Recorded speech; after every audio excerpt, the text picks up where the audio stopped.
Now let's go ahead and turn our attention to the back part of the shoe here. They call the foxing.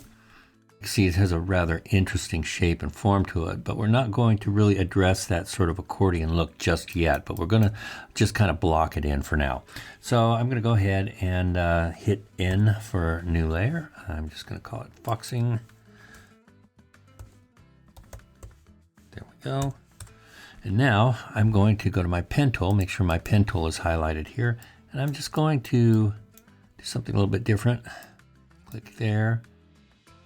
One down there, one right over here, and one over there.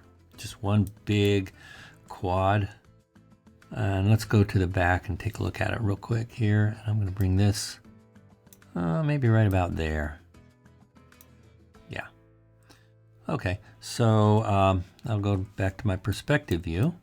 So as you can see, this goes right through the shoe because the only thing that is adhering to the surface of the shoe are these 4 vertices.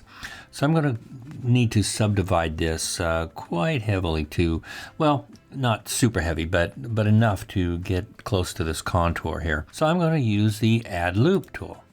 And I'm going to make sure that it is set to split in the middle. And this will ensure that I have a pretty even distribution of edges. So I'm going to click there. I'm going to hold down the Shift key and click there. Hold down the Shift key again, click right there. And you can see, as I rotate around here, it's starting to adhere to the shoe's contours a little bit better. I might want to put one more here because, oops, hold down the Shift key, put one there, because you can see that there is more of curvature here than there is in the front part. And I might even want to, grab an edge here and just slide this a little bit over here. There we go. Just add a little more breathing space between those two. And yeah, so now go back to my Add Loop tool. I'm gonna drop this edge here. Hit the Escape key, go back to my Add Loop. And this time I'm gonna select one of these edges here. And again, it's still set at split in the middle.